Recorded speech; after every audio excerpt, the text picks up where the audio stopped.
This case is about a woman who has repeatedly ignored court orders. She refused to give the children's father his parenting time, which is a direct contempt of court. At the very start of the hearing, the judge calmly explains that everyone will have a chance to speak and no one should interrupt.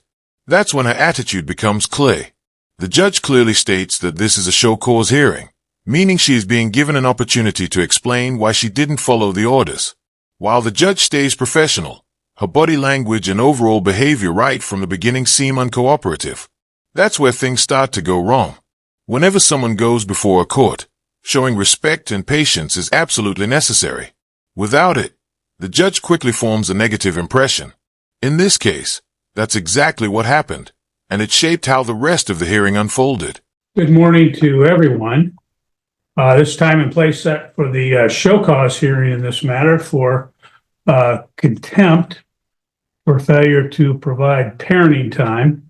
I'll let you know we're going to take some brief, testimony from the parties. I'll let everybody know that everybody will have an opportunity to speak. So don't interrupt anyone else or don't interrupt the court. You'll have an opportunity to speak your piece. So on the, we do have the show cause hearing. We also have the motion for change of custody and parenting time. I'm going to address the motion first because that will be the easiest matter to get resolved. So Mr. Kelly, you can proceed with your motion. Your Honor, essentially, that motion is based primarily on the issues we've had ongoing in relation to compliance with the court order and my client getting parenting time. It's directly and impacts the child custody factors, and I'll name the ones that are impacted due to this withholding occurrence. The love, affection, and emotional ties existing between the parties. It looks at the emotional bond.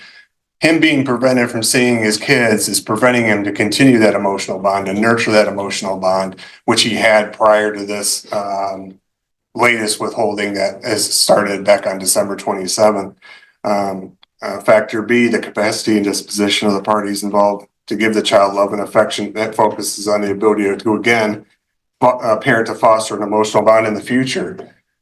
He's having a hard enough time in the present, again, because she's not keeping in compliance with the court order, and he's not able to see these girls to be able to have a solid relationship and foster that relationship. The length of time they've lived in a stable, satisfactory environment, I'd submit to the court, defendant's home is not stable, considering the allegations she's made that have been investigated by CPS twice, police twice, and both been denied. Nothing's come of it, which leads me also to the moral fitness of the parties involved, which ties into the same factor. We have to keep in mind, Your Honor, at the beginning of this case, he was charged with domestic violence in relation to her essentially going after him to get keys to his truck so she could get some pot and smoke it. As he's being arrested, she's telling him, "I want you to come home." He, of course, gets him on bond. He can't have any contact. Once the bond conditions get lifted, she's contacting him through text and saying, "Hey, let's meet you and the girls get together and we can go to the zoo, we can go to a park." Okay, Mr. Kelly, how does this relate to your motion? It's related to, Your Honor, again, the moral fitness involved, as well as the stable, satisfactory environment, in that she's accusing him of sex with girls. But before all this, she's wanting him to come home. She's wanting a relationship with him. She's wanting her family essentially reunified. Those two things don't jive together, Your Honor. And I would think that essentially it's a fabrication, which would go again to the moral fitness and also to the mental and physical health of the parties, Your Honor. You're making these allegations, these terrible allegations, but on the other hand, you're still wanting the same guy who's supposedly doing this stuff to come into your house. Finally, Your Honor, the unwillingness and ability to facilitate and encourage a relationship. Again, this is the fourth motion we're here this morning on, Your Honor, for him to see his girls. She doesn't follow your court orders. She withholds them for no valid reason. And she's clearly shown she's not going to facilitate a relationship between him and his kids. I think that's more than enough that gets us over the threshold of a change in circumstance or proper cause, because these things are having a significant impact on these girls' lives in terms of having a relationship with their mother. So we would request, as part of our relief, that you set this matter for an evidentiary hearing. We're also requesting during the interim that my client get temporary parenting time starting today, and that he continue to have them until the evidentiary hearing. That mom's parenting time be supervised at her expense, because she's clearly shown an unwillingness to follow your rulings or to comply with your court orders. I think if you don't do that, she's going to take these kids and run, and we're going to be in a bigger mess than we are today. Okay, thank you. Ms. Couch, if you wish to speak to the motion. I had some statements, but it's just what I had submitted to the court. Okay, go ahead, tell me, and then Okay, would you like me to stand? whatever you wish. If it's more comfortable sitting, go ahead, but speak up a little. So we can- Okay, I said that his first statement was true, but the second statement that he said was false. I said I previously tried to change parenting time because of the videos the plaintiff had been watching. It was reported to Penfield's police department because plaintiff was previously residing in Penfield. I spoke to their sheriff where we looked at the videos together, and he told me that he would be conducting a search and not to address the matter to the plaintiff because he would need time to get 2 search warrants, and the investigation was never done. Mother's lawyer, Mr. Kelly, begins by explaining the motion. He makes it clear that because of the mother's actions, the father has been unable to spend time with his children. The lawyer goes through the key factors that judges consider in child custody cases, such as emotional bond, love and affection, a stable environment, and moral fitness. These are all areas where the mother appears to be falling short. Mr. Kelly also points out that the mother had previously involved CPS and the police, but neither found any wrongdoing on the father's part. This suggests to the court that the mother may simply be making excuses. The lawyer's tone is confident and focused as he presents his arguments logically, backed by evidence. It becomes clear that the case is starting to lean in the father's favor. The fourth statement is false. CPS is not taking the proper steps to ensure the minor children's safety, and I did mention police involvement in the last hearing as well. The fifth statement is also false. Errors were made by the plaintiff's attorney. The sixth statement is also false. There is supposed to be a pending CPS case, and I was never told otherwise. CPS and I have spoken on numerous occasions and decided that the best course of action was therapy, which the minor children are attending at Summit Point. I do have proof of all of that as well. That's also false. I was never told that they were declining to investigate the police.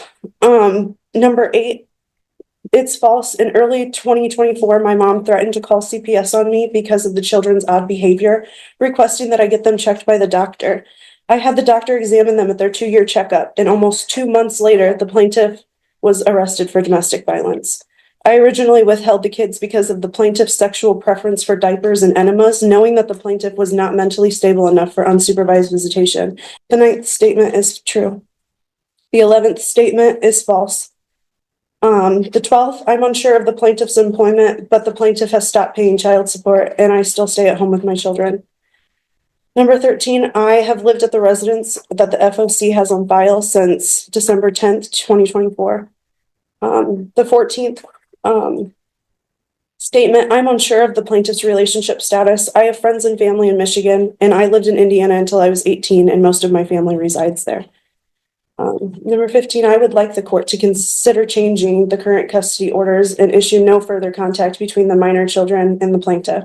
Plaintiff should be held accountable for his actions, regardless of stature or representation. Mr. Kelly highlights another important contradiction. He explains that on one hand, the mother made serious allegations of domestic violence, but on the other hand, she invited the same man back into her home. This raises a major question. If the accusations were truly genuine, why would she choose to continue the relationship with him? This inconsistency serves as a red flag for the court. It suggests to the judge that these accusations might have been fabricated. Mr. Kelly stresses that false allegations not only waste the court's time but also harm the emotional well-being of the children. After this point is made, it's clear that the judge's patience is starting to wear thin. That's all. Okay, thank you. I don't need anything else, Mr. Kelly.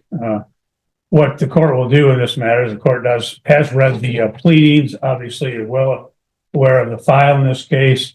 The court does believe that the plaintiff has met the VARCA threshold of proper cause, change of circumstances sufficient for an evidentiary hearing. So the court will schedule an evidentiary hearing in this matter. Mr. Kelly, you can proceed with your show cause hearing. Do you wish to take testimony from your client? Right. Okay, Mr. Connolly, if you step forward, we'll have you sworn in and then we'll take some testimony. And I say brief testimony, I don't need to get into. Sure. We'll keep it straight and to the point here. Have you been getting your parenting time? No, Why not? but she is refusing to let me see them. Have you attempted to get your children from this couch? Yes, Have you called the police for their assistance? yes. What happened when the police got involved? That she slammed the door in their face, denies them, and just tells them no.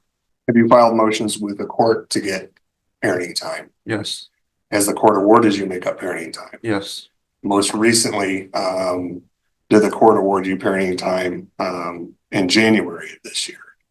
yes, Did you attempt to go pick the children up for that make up parenting time? yes. What happened? She refused to give them to me again.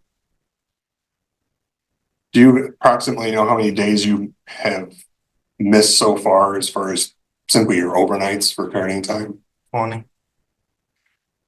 Would you like the court to grant you some make up parenting time this morning? Yes. No further questions, Your Honor. Okay. Ms. Couch, do you have any questions for the plaintiff? No? The lawyer's next step is to request a change in custody. He argues that the mother has repeatedly ignored court orders, keeping the father from seeing his children. Because of this, he asks the judge to grant the father temporary custody until a full evidentiary hearing can take place. Along with that, he requests that the mother's parenting time be supervised to ensure the children's safety and well-being.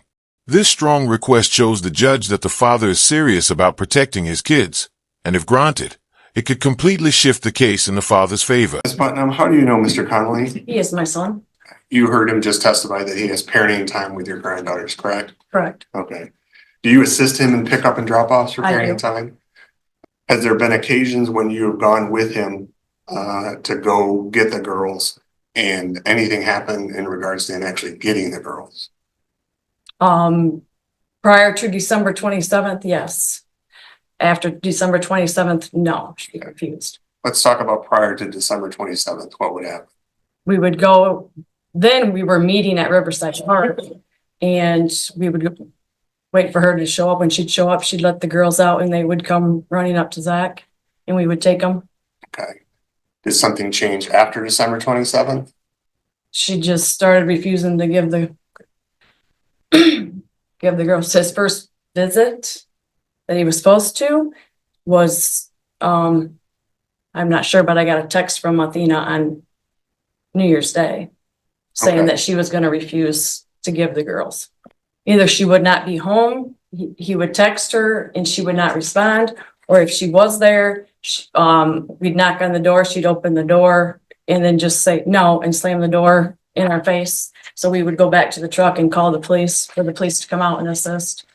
And the police came out and assisted that help in terms of actually getting parenting time to occur. No, she just did the same thing to the police. Just to clarify, that he talked about prior to the December 27th date, and the court had previously entered an order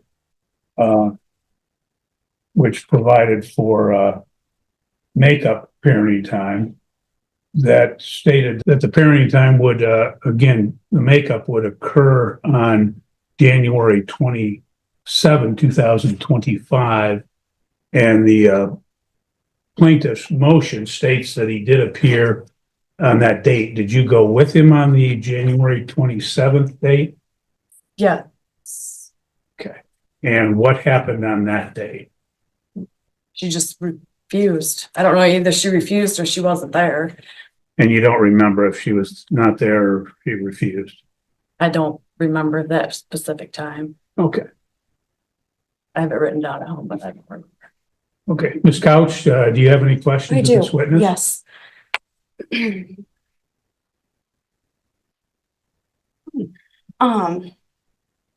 At what age did Zach Conley start, wearing diapers? Now it's the mother's turn to speak, and this is where Karen steps in.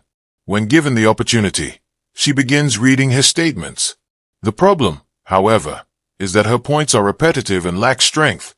She simply keeps saying, "This statement is false" or "That statement is wrong."